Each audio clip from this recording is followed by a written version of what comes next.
student. My branch electrical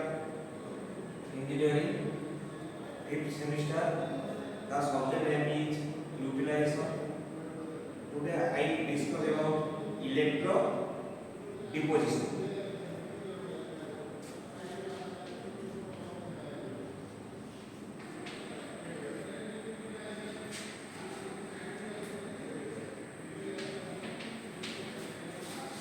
electro deposition काम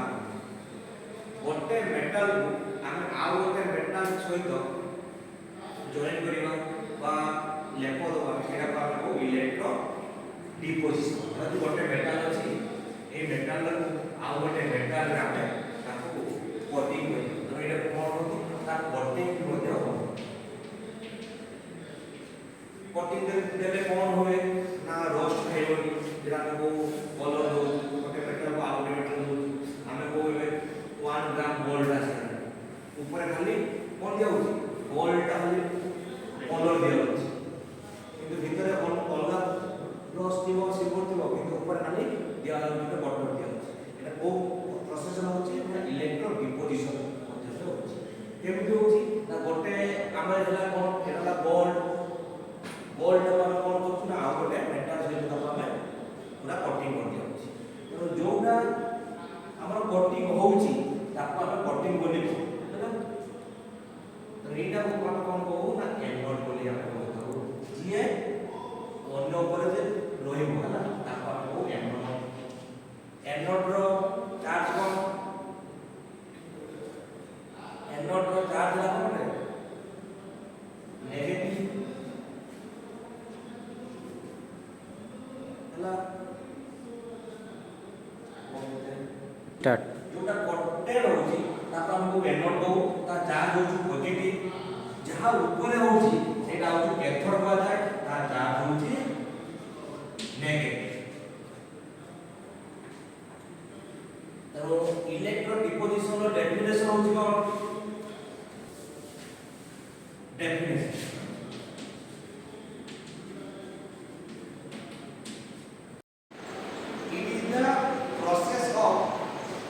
depositing a metal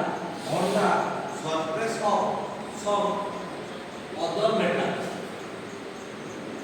by electrolysis is called electroplating or electro deposition तो हमें ये कौन लिखिलु ना गोटे प्रोसेस दो प्रोसेस रे गोटे मेटल आ गोटे मेटल रे इलेक्ट्रोलिसिस प्रोसेस रे से कोन हो ना टेस्ट हो ताको हमें को इलेक्ट्रोप्लेटिंग बा इलेक्ट्रो डिपोजिशन बोले को तापर हमें डिस्कस करिबा ना बेसिक प्रिंसिपल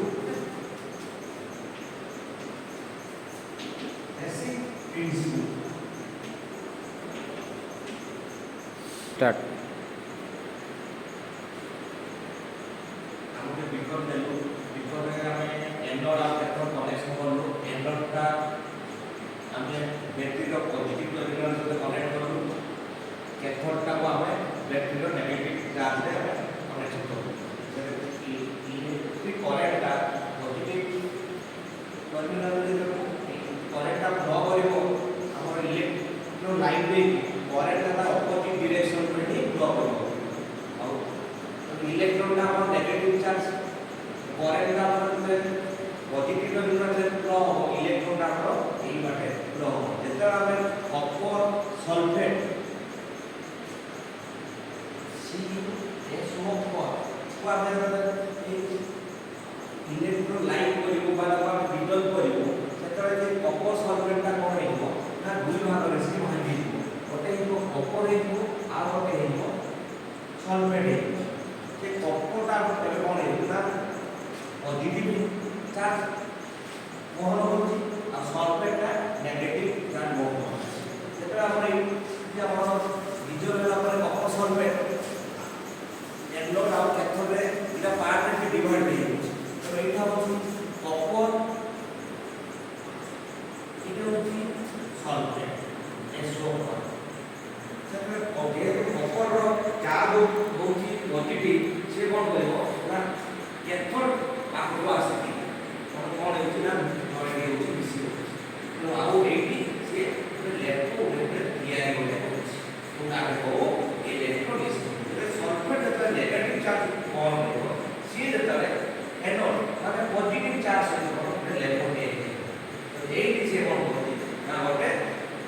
ଆମର ଇଲେକ୍ଟ୍ରୋ ଡିପୋଜିସନ ରେ ଏଇଟା ହେଉଛି ଗୋଟେ ଏନୋଡରେ ଗୋଟେ ଲେପନରେ ତିଆରି ଏଇଟା ହେଉଛି ମାନେ ୱାର୍କିଂ ପ୍ରିନ୍ସିପଲ ଯେତେବେଳେ ଆମେ ଇଲେକ୍ଟ୍ରୋଲିସିସରେ ଗୋଟେ ଆମେ ଏନୋଡ ଆଉ କ୍ୟାଥୋଡ ରଖିଛୁ ଏନୋଡର ଚାର୍ଜ ହେଲା ପଜିଟିଭ କ୍ୟାଥୋଡର ଚାର୍ଜ ହେଲା ନେଗେଟିଭ ଯେତେବେଳେ ଆମେ ସେଇ ଗୋଟେ ମେଟାଲ କପର ସଲଫେଟ୍ ଆମେ ମିଶାଉଛୁ କରେଣ୍ଟ ଆମେ ଦଉଛୁ କରେଣ୍ଟର ସେ କ'ଣ ହେଉଛି ନା ଡିଜଲ୍ଭ ହେଇଯାଉଛି ଡିଜଲ୍ଭ ହେଲେ ଦୁଇ ସାଇଡରେ ସେ ରିଭାର୍ଟ ହେଇଯାଉଛି ଗୋଟେ ହେଲା ପଜିଟିଭ ପାର୍ଟ ହେଉଛି ଗୋଟେ ନେଗେଟିଭ ପାର୍ଟ ସେ ପଜିଟିଭ ପାର୍ଟଟା ନେଗେଟିଭ ପାର୍ଟରେ ତ ଏଟା ଦେବ ଆଉ ଯୋଉଟା ଆମର ନେଗେଟିଭ ଚାର୍ଜଟା ସେ ପଜିଟିଭ ଚାର୍ଜ ସହିତ ମାନେ ଇଲେକ୍ଟ୍ରୋ ଡିପୋଜିସନ ପ୍ରୋସେସରେ ସେ ଜଏନ୍ ହେବ ଏଇଟା ତ ଆମେ ବହୁ basic principal of electro deposition and if two electrode are being electrolyzed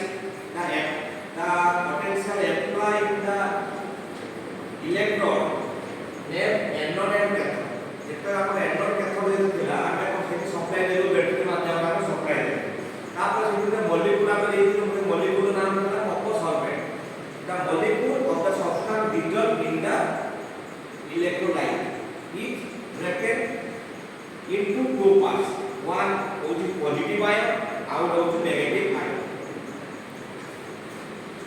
now consider in the case copper sulfate is dissolved in water then it dissolve positive charge of copper ion the copper का हम देखो positive ion देखो और negative charge के देखो sulfate देखो if two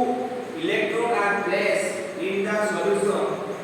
and one of is connected to the positive terminal at the DC अब हमें कौन करथिलु ना इलेक्ट्रोड रे एनोड रे हमें कॉपर सल्फेट ता जेहेतु एनोड रो को charge positive charge copper sulphate रो जब बीटा भाग पार्ट करथिलु बीटा अलगा रे कॉपर उठेला पॉजिटिव सल्फेट उठेला SO पर नेगेटिव तो नेगेटिव चार्ज की एनोड का पॉजिटिव पार्ट आज जोड़ तो लेना था the negative terminal the positive ion charge करते कॉपर का को भी जोड़ हो ना कैथोड का को भी जोड़ हो toward the cathode the negative charge है toward the cathode they give up their respective charge to reach the anode became ordinary molecule of respective radical. The copper is deposited in the cathode operator and sulfate ion are collected in the anode and react with water giving sulfuric acid and water and oxygen gas is shown in the following reaction.